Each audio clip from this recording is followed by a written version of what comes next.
of God, a place where we our Savior meet to the heart of God. Oh, Jesus, blessed Redeemer, sent from the heart of God. All those who wait before thee, near to the heart of God. There is a place of full release, near to the heart of God, a place where all is joy and peace, near to the heart of God. Oh, Jesus, blessed Redeemer, sent from the heart of God. All those who wait before thee, near to the heart of God. Oh, Jesus, blessed Redeemer, sent from the heart of God. All those who wait before thee, near to the heart of God. Near to the heart of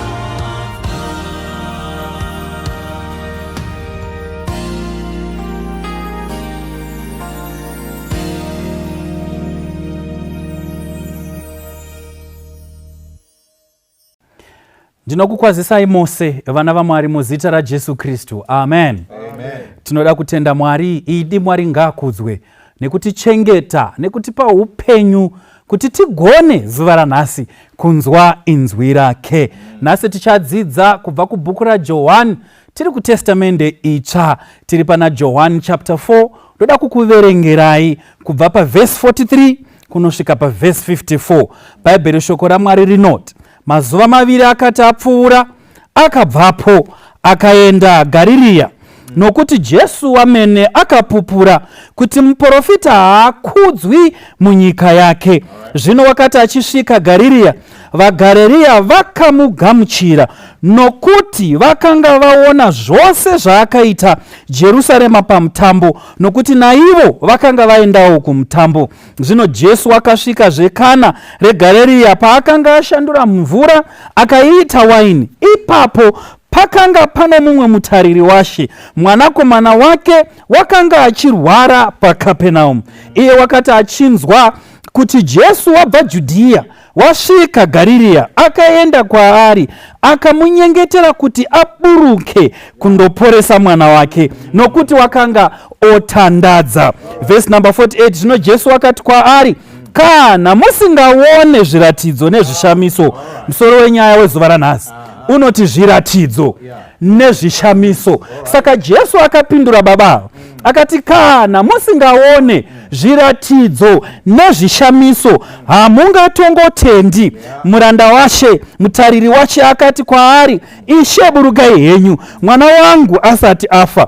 Jesu akati kwaari, enda hako, mwana wako mupenyu. Munhu uyu akatenda shoko rakarehwa naJesu kwaari, akaenda. Wakati achaburuka, varanda vake vakasongana naye vakati, mwana wenyu mupenyu. Zvino akavabvunza nguva yaakatanga kunaya nayo. Vakati kwaari, zuro nenguva yechinomwe, fivhiri yakabva kwaari. bhaibheri shoko raMwari rinoti pavhesi 53, zvino baba vakaziva kuti ndiyo nguva iyi Jesu yaakati kwaari, mwanakomana wako mupenyu, iye akatenda nemhuri yake yose. Ichi ndicho chiratidzo chechipiri chakaitwa naJesu abva Judhiya asvika Garirea. Mwari aropafadze kuverengwa kweshoko rake. Ngatinamatei. Baba vedu vari kudenga, muzita raJesu tinoda kutendai. Maisa mavhesi aya pamberi pedu, taurai nesu savana venyu, tikunzwei kaviri. Uyu ndo munamato wedu muzita raJesu. Amen. Bhuku raJohani rinonyorwa naJohani. The book bears the name of the writer. Ndiye anonyora bhuku. Johani uyu ndiye anozotitaurira kana tichidzidza pamusoro pake. Anoti, vana vangu vaduku, ndinokuudzai zvinhu izvi kuti dananai. Anopa umwe wake rudo, wazadzisa murayiro. Asi mukamuchera zvakanaka Johani, muchadzidza kuti anga ari mwanakomana wemutinhimira.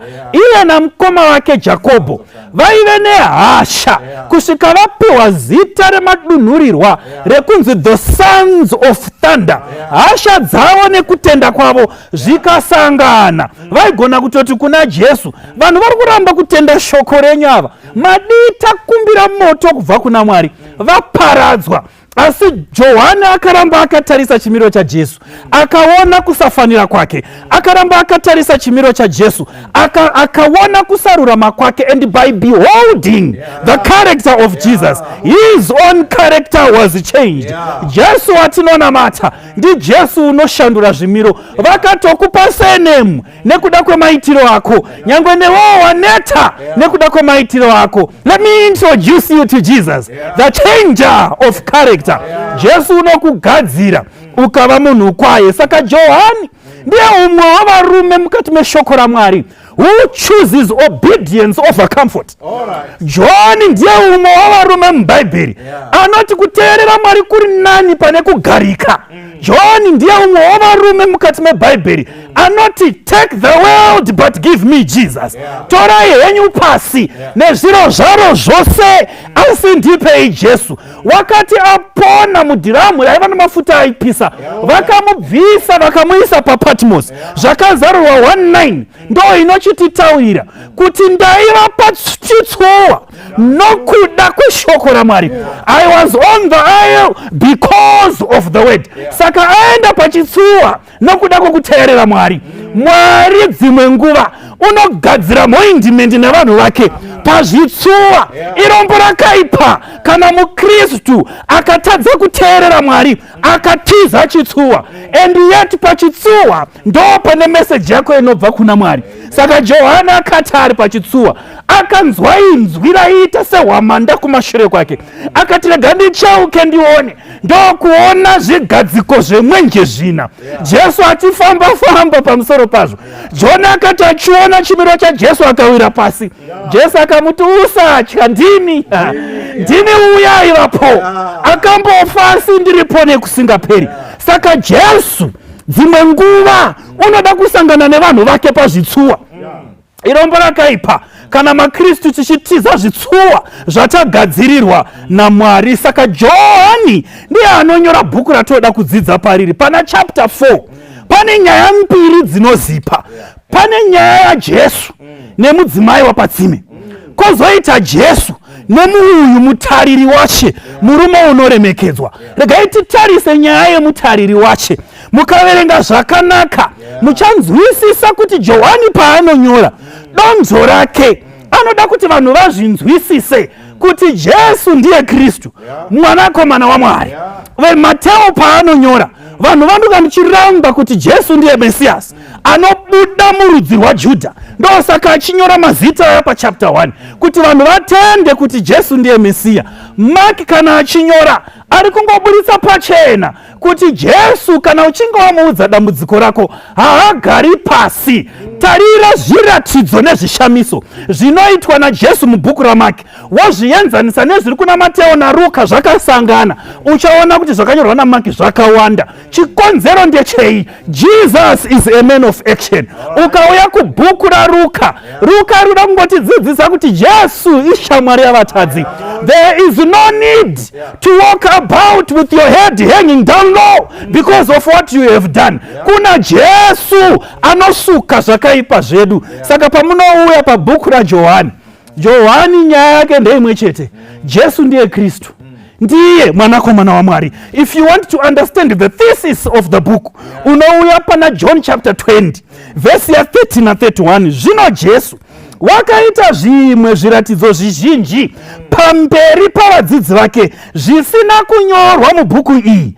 Asi izvi zvakanyorerwei? Zvakanyorwa kuti mutende kuti Jesu ndiye Kristu, mwanakomana waMwari, uye kuti muchitenda muwane upenyu husingaperi maari.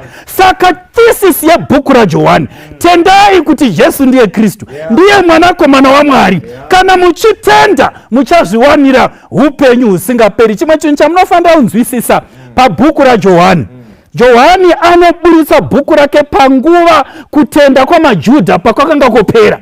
Vanga vakushaya kuti ko Jesu wacho waendepi, zvino zviri kufamba sei, kutenda kwavo kwakudupuka, vachipera simba. Johani anochishandisa zviratidzo nezvishamiso kuti maJudha adzoke kuna Mwari. So John uses miracles, signs and wonders to ignite the faith of Jews.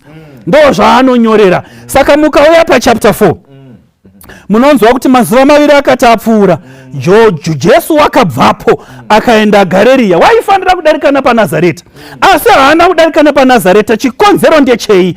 Paunoverenga Mark chapter 6 unotonzwa kuti Jesu akanga arambwa kaviri muNazareta, ndobva apupura kuti zviro kwazvo muprofita haremekedzwi mumusha make. Saka verse number 45 ndo inoti, zvino wakati achisvika Garirea, vaGarirea vakamugamuchira. Hallelujah. They accepted the Savior. Izvi zvinofadza, asi chikonzero ndo chinohwisa tsitsi. Vhesi rinoti, nokuti vakanga vaona zvose zvaakanga aita pamutambo paJerusarema. Saka Jona anowedzera kastatement aka kuti munzwisise kuti kugamuchirwa kwaJesu akuzi kuti vari kumugamuchira nekuti ndi Kristu, akuzi kuti vari kumugamuchira nekuti vatenda kuti mwanakomana waMwari, asi vane zvavaona zvaaita, and because of that vakuti saka we may gain something from this man. Ndobva vati hatingamusiya achienda, regai timugamuchire. Saka maKristu aya, they are anonzi what's in it for me kind of Christians. Havagamuchiri Jesu nekuti ndi Jesu, asi vanoti tinoda zviratidzo nezvishamiso. Ndo hondo yevana maJudha. Dzokai pana John chapter 2 verse 23. Kunonzi veJerusarema vakatenda mushure mekunge vaona zviratidzo. Asi mukauya pana John chapter 4 mavhesi kutangira paverse 1 kunosvika paverse 44 muchadzidza pamusoro pamaSamaria.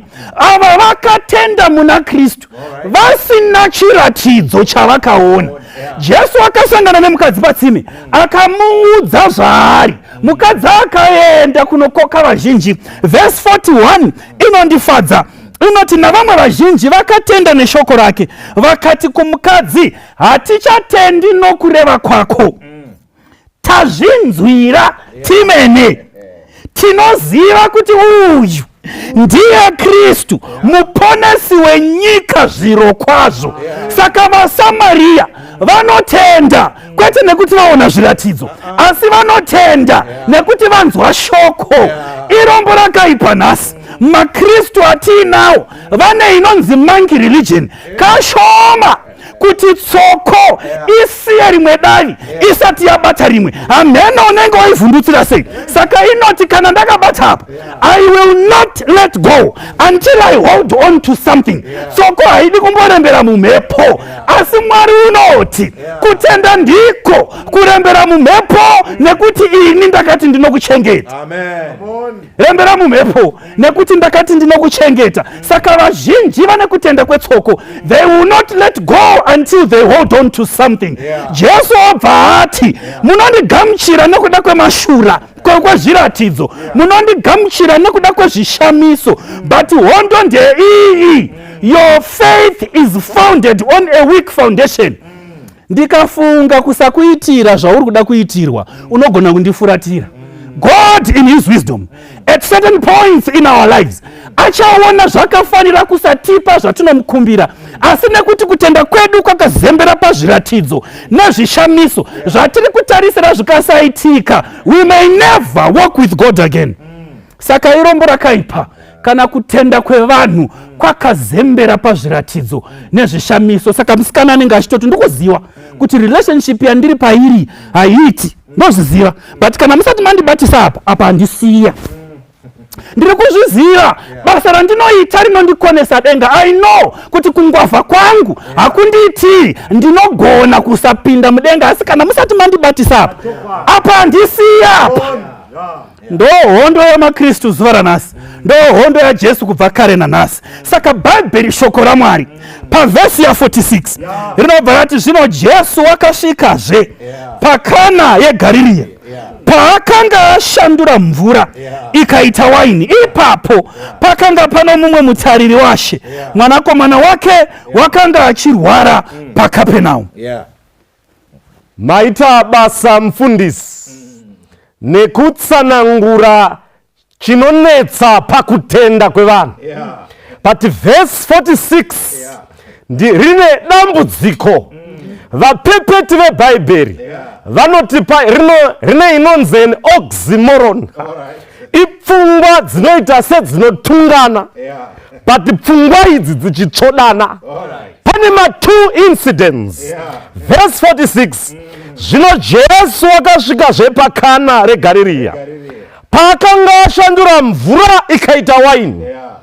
Ipapo pakanga paine umwe mutariri washe, mwanakomana wake akanga achirwara. Ipfungwa mbiri muvhesi rimwe chete dzinoita sedzinorwisana, but aiwa bodo pane sungawirirano. There was a marriage at Cana, but there was a challenge. Kuti waini yakapera, there was a challenge. Pana makuru one, a nobleman, but had a certain challenge. So pfungwa dzinotsvodana dzinowirirana. Jesu ari pamuchato weKana, in his presence, ari pamuchato, in his verity presence. Jesu in his presence, why respect muchato, but wine ran dry in his presence.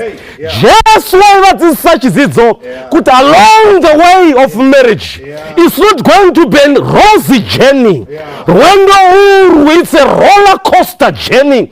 You face challenges in marriages. You ought to trust in my presence there are challenges. Amen. That's why Mwamunyora Chinyora, Ellen White, Ministry of Healing, chapter 40, paragraph 3. Anot, God often chooses poverty and affliction as his methods to refine his chosen instruments.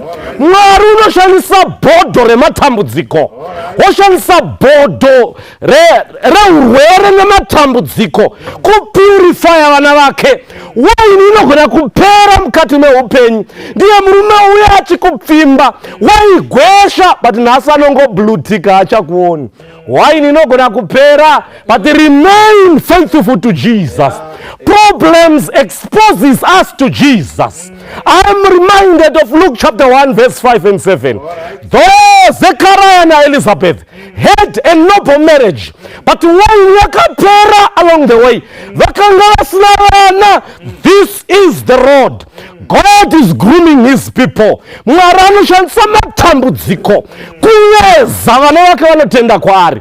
Mwari haakundwi namakorokoza. Who took gold ore, vanotora goridhe rakaputirwa nezvimwe zvinhu makatirwa dzinosvibisa, vanoisa mubhodho into the blast furnace, ropiswa kusvikira rachena. Mwari havakundwi namakorokoza. Mwari haakundwi namadzimai echijudha aenda paIron River, deep wiping clothes in hyssop in the dish dzosara dzakachena. Mwari hakundi kuna vaumbi vehari vanopwanya hari voidhaya neheat yogopisa. Mwari hakundi kuna vana vechikoro vanoshapena pencil with the razor blade yova straight as a needle to the poor. Mwari havakundwi vanobika vana vavo nematambudziko. Wine can run dry in the presence of Jesus. I'm reminded of David. Avamambo anomukirwa naAbsalom otizamusha nesanctuary otikandirwa mabwe naShimei, asi anotaura imbwa dzake dzavakomana kuti siyanai naye, zvikada Jehovha pane zvaari kugadzira mandiri.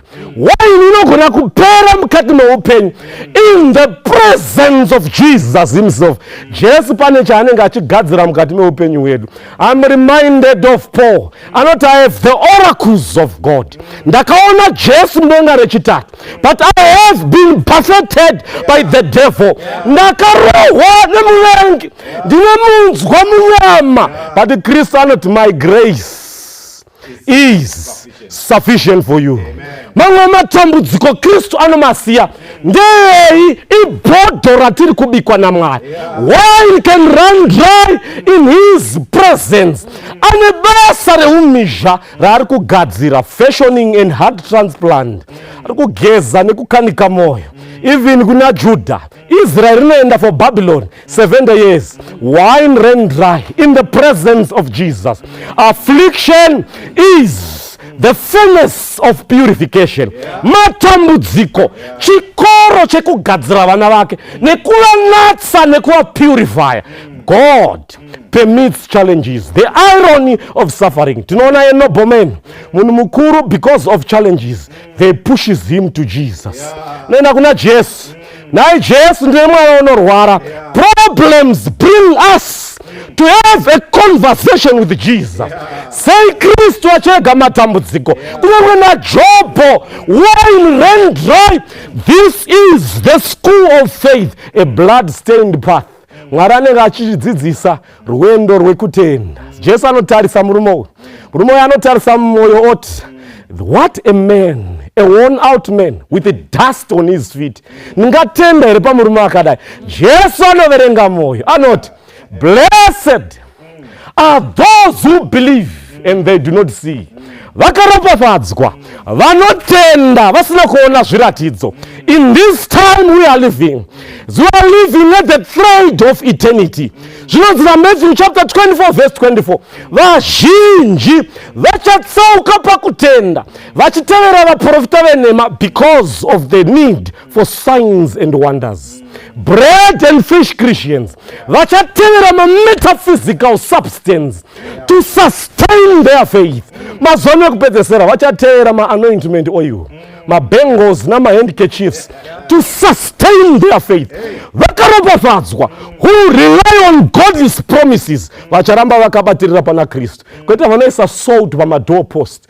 Ephesians chapter 6 verse 12 anoti, hatirwi nenyama neropa, tikarwa nemuvengi nemametaphysical substance zvinobatika zvakaita samafuta, holy water namatombo. Tarohwa in the context of the great controversy, because tinorwa nemahigher powers. Invisible forces need invisible elements to fight the great controversy. Chaverenga John chapter 4 verse 48. Zvino Jesu akati kwaari, kana musingaoni zviratidzo nezvishamiso hamutongotendi. Verse 48 yabva kuverengwa pano namufundisi. Jesu aona murume munhu mukuru anoremekedzwa kwazvo, achiuya kwaari asi aine kutenda kwakange kwakapirigishana. Saka Jesu paverse 48 obva ati rega ndigadzirise kutenda kwemurume uyu, rega ndigadzirise kutenda kwemuchinda uyu, the nobleman, mutariri washe, makuru vanhu vari pano. Jesu obva ati rega ndikugadzirise nekuti wauya kwandiri uine kutenda kwakazendama pakuda kuona zviratidzo nezvishamiso. Jesu akati kutenda kwakadai hakuna kukwana pamberi pangu. Religion that is based on miracles is not a faith and a religion that pleases God. Hazvifadzi Mwari. Tichiuya kwaari tichitsvaga zvaanotiitira, tichitsvaga zvaanouya nazvo kwatiri, tichitsvaga mashura binana nemamiracles anotiitira kwatiri. Jesu akati rega ndigadzirise. Ndobva ataura pana vhesi ya 48. Zvino Jesu akati kwaari, kana musingaoni zviratidzo nezvishamiso hamungotendi. Hamungotendi here kana musati maona zviratidzo, kana musati maona zvishamiso hamutendi here. Sei Jesu asarudza kuregedzera tsvimbo pamurume uyu. Sei Jesu aregedza murume uyu akati rega ndiregedzere tsvimbo kwaari. Nekuti angauya nekutenda kusingagamuchiriki pamberi paMwari. Kune vanhu vazhinji vanongouya vachitsvaga zviratidzo, vanotsvaga zvishamiso kuna tenzi. Regai nditaure nesu vamawadikani, kutenda kwakadaro hakufadzi Mwari, kutenda kwakadaro hakufadzi Kristu. Sei Jesu asarudza zvakare kuti ndigadzirise kutenda kwakadai. Saka pakauya muchinda uyu akanga aine ma-selfish motives. Paakauya kuna Jesu aitsvaga Jesu achida kuti zvaanoda iye zvizadzikiswe neimwe nzira. Zvaitsvagwa nemurume uyu anga achazotenda kuti Jesu ndimesiya kana Jesu aporesa mwana wake. Kana Jesu akasaporesa mwana haizogamuchira kuti Jesu ndimesiyasi. Akanga asingazotendi mesiya ari pano kusvikira mwanakomana wake aponeswa. Haana kuziva kuti Jesu mukuziva kwake, that God in his wisdom pane paanogona kupindura minamato yedu sekukumbira kwedu, pamwe pacho mukunaka nenyasha nerudo rwake anopindura minamato yedu kwete sezvatakumbira. Zviri mukuziva kwake, zviri mukuziva kwake Kristu kupindura sezvatakumbira kana kupindura sezvaanoona zvakatifanira. Saka murume achiuya kwaari aitsvaga kuti Mesiya anzi Mesiya kana mwanakomana aporeswa, kana mwanakomana wake arapwa, kana paitika chiratidzo, kana paitika chishamiso, ndo bedzi zvaigona kuita kuti murume uyu agamuchire kuti uyu ndimuponese. Asi mashoko aya haana kuataura, akanga asina kuaudza vamwe vanhu. Jesu akaziva kuti mumwoyo kuti murume uya kwandiri uyu chaari kutsvaga zviratidzo nezvishamiso. Haasi kuuya kwandiri nekuti anotenda mandiri, ari kutsvaga zviratidzo nezvishamiso. Regai nditaure nesu vamawadikani, Jesu anoziva zvatinotsvaga kuseri kweminamato yedu, kuseri kwemikumbiro yedu. Jesu anenge achiziva nezvekare kuti these are but selfish prayer requests. Minamato nemikumbiro iri pano iyi vari kutsvaga ivo zvavanoda, kwete kutsvaga Kristu. Vari kunamata vachinamatira dzimba. Chavari kuida ndechekuti kana ndakugara kumadheuteu vachandiona gore rino, kana ndakuidhiraivha vachandinzwa gore rino, kana ndaanaye mukadzi nemurume vachazoziva gore rino. Saka Jesu anobva ati rega ndigadzirise kutenda kwakadai. Now murume uyu auya kuna Jesu. Rechirungu rinoti nobleman, chikaranga rinoti mutariri washe, anyatsoburitsa zvakanyatsonaka. Murume uyu anga ari munhu mukuru, murume aishanda muhofisi yamambo Herode. Saka aiva munhu airemekedzeka kwazvo. Ndiye wawaiona kana wati rega ndimboenda kuState House, ndimbosvika kwamambo, ndiye muchinda wawaisangana naye. Saka akanga asiri murume wokutamba naye, anga ari munhu wemhando yepamusoro-soro, vanoremekedzwa, vanasaziwongo-wongo, makuruwani ndo vakanga vari pavo. Asi Jesu akati handiregedzera tsvimbo. He pulls no punches. Ndigadzirise, for I am no respecter of persons. For God is no respecter of persons. Kristu haana munhu anonyenyeredza nekutyira.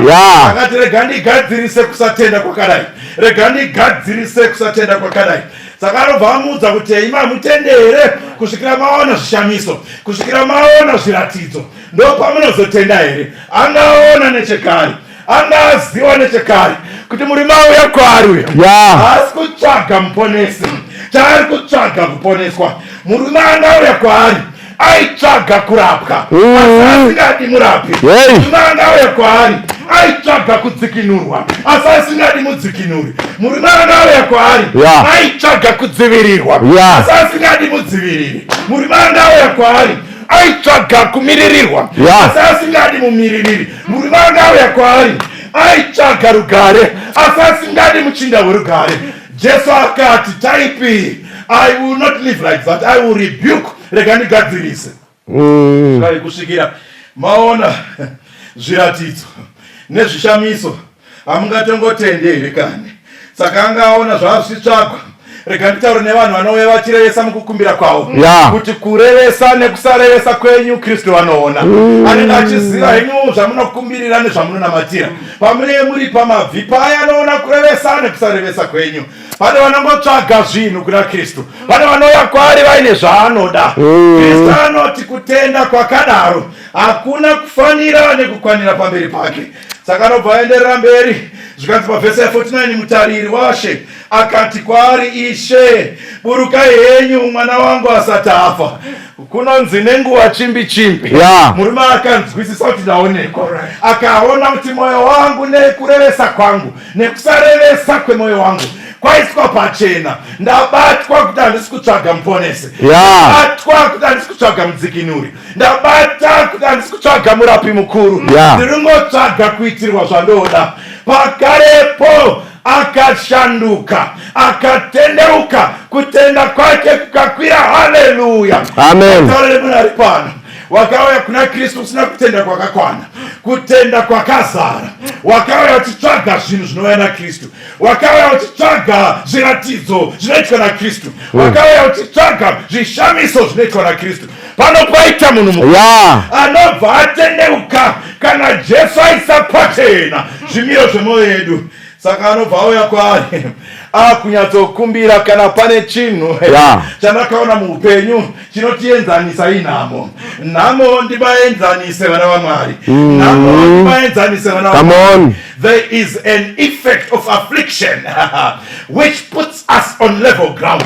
Pane chinhu chinotienzanisa, vakuru nevadiki, vakobvu nevatete, vatsvuku nevatema, vachena nesu vakasviba seni. Kana paine chinotienzanisa muupenyu, matambudziko nenhamo, zvazvisinei kuti munhu mukuru, mwana wanga achirwara, zvazvisinei anoshanda kwamambo, mwana anga achirwara, zvazvisinei kuti anga aine zvose zvaangada, mwana anga achirwara. Regai ndikuudze vana vaMwari, honors and titles are no security from sickness and death. Tingava nezvinzvimbo nezvigaro nekuremekedzwa hazvititadzisi kurwarirwa kunyange nekufa. There are no security for sickness and for death. Saka dzakabva dzaona kuti panapa ndikada kuramba ndakabatirira pachikundla, ndikada kuramba ndichizvida nekuda kwechinzvimbo changu, ndikaramba ndichizvida nekuda kwekuti ndiri munhu mukuru, mwana wangu anofa nekuti mwana wake anga ava pamupata wemumvuri werufu. The jaws of death were about to clasp the son. Mazino erufu anga akuda kubata mwana. The jaws of death were swinging around the corner kuti mwana komana apinde mumvuri notonhora. Murume akati panapa yavanguva yekutsvaga. Now time to plead for the doors of mercy.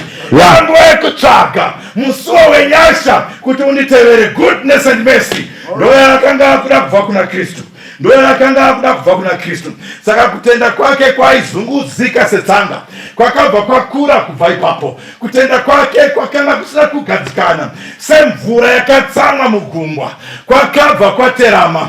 Aona kuti ndamira pano pamberi paMesiya, ndamira pano pamberi paMesiya. Akaona kuti ndikada kuramba ndakabatirira pazvinzvimbo kwandabva, ndikaramba ndakabatirira pane zvandinazvo, mwana unofa uyu, mwana unoenda.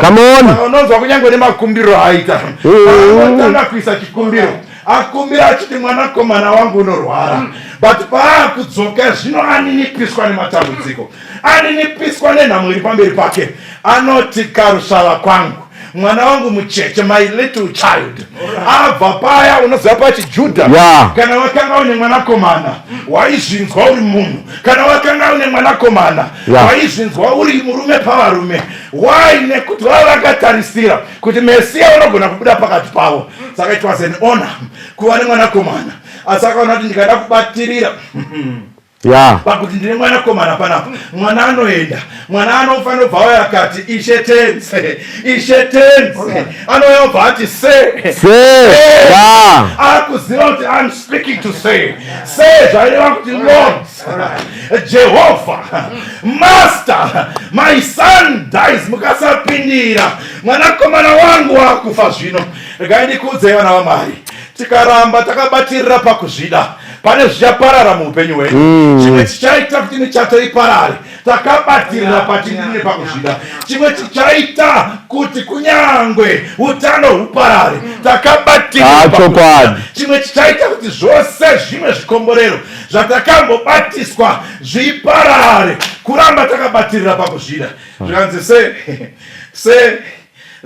uyai mwanakomana wangu ofa, akapfugama nemabvi. The nobleman was reduced to begging. Munhu airemekedzeka wakadzikisirwa pakupfugama nemabvi ake. Regai ndimbotaura nemi vana makuru wani, zvakuda kuti mupfugame kuti zvinhu zvinhu zvigadzirike. Zvakutsvaga kuti tose tiende pamabvi, nyaya dzedu dzigadziriswe. Tikaramba tichifunga kuti tinozvigona nekuti tine zvinhu zvokwadi tinoparara. Saka anoenderera mberi. Jesu anobva ati pavhesi ya 50, Jesu akati kwaari, enda hako mwanakomana wako mupenyu. Enda hako mwanakomana wako mupenyu. Ndoda kuti murangarire musoro wenyaya uri kuti zviratidzo nezvishamiso. Nakuverengwa vhesi ya 50, but ndoda kuti iverenge kusvika pa 53. Jesu wakati enda hako mwanakomana wako mupenyu. Munhu uyu akatenda shoko rakarehwa naJesu kwaari, akaenda. Wakati achaburuka, varanda vake vakasangana naye vakati, mwana wenyu mupenyu. Zvino akabvunza nguva yaakatanga kunaya nayo. Vakati kwaari, zuro nenguva yechinomwe fivhiri yakabva kwaari. Zvino baba vakaziva kuti ndiyo nguva Jesu yaakati kwaari, mwana wako mupenyu. Iye akatenda nemhuri yake yose. Mwari akomborere kuverengwa kweshoko rake. Asi ndoda kuti mufunde tione chinhu ichi. Uyu mukuru anoremekedzwa, anogara mujinga mamambo. Chirungu chinobva chati he was a courtier. Now a courtier, mukafunda wara ife, ndo vari padyo namambo, anogara in the king's court. But ndoda kuti muone chinhu ichi. Kana uri munhu anorarama pasi pezuva, namo haitsvagi ofisi sekutaura kwamaita. Namo yakati gogogoi, imi vakotiye, ndokupinda. But I want you to notice, murume uyu ane record yekuti pane zvakamboitika mukana. Murume uyu ane record yekuti this man who has come the second time is capable. Saka ane dambudziko rake. But the problem akauya aine hukotiye kuna Jesu. But Jesu anoti come down from your high horse. Nekuti you cannot come to him standing on your feet. Jesu ndo kuti ayo kana makutoya kunoshanda humility at its best. But anogwadama okumbira. And I want you to see, I know we are in a prescription. Dambudziko raita nhasi nyika. Vanoda kuprescribira the great physician. Richidhere kuona munhu anoenda kwachiremba, osvika machiremba, oti chiremba mabhonzo angu ari kurwadza, but inini chandoda iselocoxib 500 milligrams. Kana mapedza mondipone morphine, mukandipa 250 milligrams injection hiyo, I think I'll be okay. Waurirei kuna chiremba, ei wangonanga kufamasi. Saka anouya aine prescription, zvikanzi ndokumromuye kumpa, because ari kuundastanda kuti pamuchato akange mutoripo. Saka I need you to also come to my home. Jesu baura urorati rape dambudziko, ndokuita seasinganzwi. Now mukanyatsocherechedza nekunzwa mavara emurume uyu, paari kuti mwana wangu akuda kufa, ari paagency yekuti please we have no time to waste. Jesu ndokumira, amira zvikanzi enda hako mwana wako mpenyu enda hako mwanakomana wako mpenyu munhu uyu akatenda shoko. Haleluya, amen. auya neprescription, auya ari mubhachi rekubasa, auya achifunga kuti anogona kukomanda Jesu. Jesu amuradza kudayo hatimhanyiswi kana zvirizvo zvamajaira kwenyu, kuno uku kunoshanda a different thought altogether. Enda hako mwana wako mupenyu. But kana mateerera pandishamisa akasarira munhu uyu akatenda shoko rakarehwa naJesu akaenda. Amen. Reka tifunde pakati peCapernaum neGalilee kuna Jesu pane 25 miles tiripo. Now haugoni kudzifamba in 30 minutes, haugoni kudzifamba in 1 hour. Pakudzokera haasisina agency yawe anayo. Auya achitoti can we go now, because mwana atosvika papoint yekufa. But pakudzokera he affords to sleep and spend the night in a lodge. Ko mwana aita say tis so sweet to trust in Jesus, just to take him at his word. Saka kana ndatotaura nyaya yangu yasvika kune mukuru, I have no need to rush. Changu kungotarisa nguva yaatarisa. Zvikanzi nguva yaataura kuti mwana mpenyu ndi 1 o'clock musi wa 8 mumwedzi iwoyo, akati it's okay, saka I can afford to take my time kudzokera kumba. Akudzokera kumba, Bible rati amangwana. Meaning kuti he slept, he spent a night somewhere. Saka the 25 miles akadaiwa, there's no need to rush. Rakantaure nemunhu 1 nhasi arikuti Jesu, according to my prescription you are late. Hausiriwo unocontrola time. Because when you come to Jesus, you have to lay it at his feet and wait upon the Lord. Now, anzwisisa anofamba now Bible rati mangwana akafuma osangana nevaranda, meaning varanda pavakaona mwana achibuda mufivhiri, they also took notice of time. Pane chirawe varume. Baba pavaripota kuna Jesu vanzi enda hako mwana wako mpenyu, vanotisa time. At the same time varanda havasi kuziva, pavaona mwana achikwakuka chavaita vangovhunza kuti inguvai. Saka time was of particular importance. Now pavakuenda avo vachibva kumba vari kumhanya kuna tenzi ndokusangana. Zvikanzi kuno kwaita chiratidzo, kuno kwaita chishamiso, mwana kwakuka. Saka I can imagine the joy they have. Ndokubva vasangana natenzi munzira. Now pavanasangana zvikanzi musachanetsekani, zvikanzi ndiri kuzviziva chii chaitika. Zvikanzi fivhiri yakabva kumwana, zvikanzi don't tell me that because ndiri kuzviziva. Hallelujah. Hebrews 11 verse 1. Now faith is the substance of things hoped for, the evidence is not seen. Murume uyu anga ane evidence yekuti zvatoita kana ataura zvaita. But pane problem yamusina kuona varume. Problem ine vatendi vanofunga kuti kutenda solely ndekwavo vega. Problem yakaita vateeri vaJesu ndeyekuti ndo macustodians of faith. Now throughout the life of Christ, vanhu vakaexhibita faith, they were the least expected. Rega ndikuudze nhasi mutendi, and unotodanwa nezita rekuti mutendi, asi kutenda kwacho hauna. Vakapoteredza Jesu vari kunzi vatendi, asi kutenda havana. But a courtier in the king's court anonzi uyu kana kuri kutenda haana kana a little bit, ndiye akaexhibita faith as a mustard seed. Mirandira pano remunguva pfupi, nekuti Jesu anoti kana mune kutenda kuduku setsanga munorevei nhai Jesu. The king's court iye akazviratidza, because akanzi enda hako mwana wako mpenyu, ndokutotanga kurova pasi, ndokunorara mangwana makuseni, ndokufuma nejeni. Paanosangana nevaranda vake zvikanzi mwana mupenyu akwakuka. Zvikanzi I'm not worried, I knew. Tell me the time. Zvikanzi the 7th hour.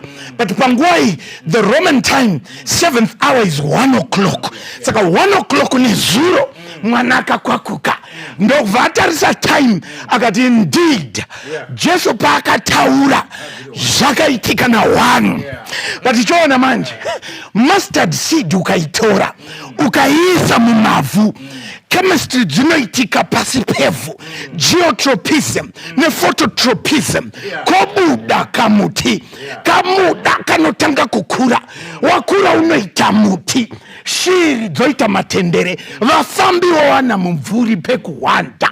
Ari kuti kudii kutenda ndekwake, but vhesi kana marinzwa paakasvika kumba iye nemhuri yake yose vakatenda. Why? The mustard seed has been deposited in the ground and ikasiwa muvhu inobuda yokura. Faith haipereri mauri wega. Faith has to be contagious, because kana iwe watenda ari padyo newe anofanirwa kutenda zvaunotenda. Sei kutenda kuri kwako chete ndiwe wega unongonzi mutendi, ko vamwe sei vasiri kutenda wedzinza rako? Where is your faith? Sei kamustard seed kako kasiri kukura. Dai iri mbeu yechibage unoti handichatengi mbeu iyi futi, haikuri, kanongoramba kakadaro. But his faith grew. Ndofuka achisvika kumba akangoti maimana fonerai kumba, maimana fonerai vanatezvara naanambuya muvaudze kuti idi murume anonzi Jesu anoporesa. Kantaure nemunhu wanhasi anoti Mwari neniwo ndotsvaga this kind of faith, and let my faith be contagious, because the Bible rinoisa pachena kana Kristu aisa chiedza mauri, let it shine that the world might see your good works and worship the Father in heaven. Chidiso chako here, do you also want to have this faith of the courtier? Kana chiri chidiso chako namataniso. Amen. Toda kutenda shoko, ngatiwane nguva yekunamata. Baba vedu vari kumusoro kudenga, tokutenda nguva ino yekudumurwa kweshoko renyu. Sanganaiwo nevateereri, sanganaiwo nevaenzi. Kune uyo una mavanga pamoyo, kuna anonetsekana to believe you at your word. Tinokumbira mupe tariro, simbisei tibatirire mukati meshoko renyu. Mazuva nekupedzesera zvinhu zvakaoma, mamwe matambudziko anotiswededza pedyo nemi. In the midst of the challenges, tipewe kuexercise faith at your word. Titende muzvivimbiso zvamakatipa. Manombotaura pane imwe nguva kuna Isaiah chapter 43 kuti kunyange ukapinda nemudzizi dzinonyudza ndichange ndiinewe haunyuri, nyangwe nemuchoto chinopisa ndichange ndiinewe. Tiitirewo zvakanaka. Meet us at our different point of needs. Pamusoro pazvose mutiregerere kutadza kwedu kwose, mutinyore mazita edu mutsamba roupenyu. Tanamata naJesu. Amen.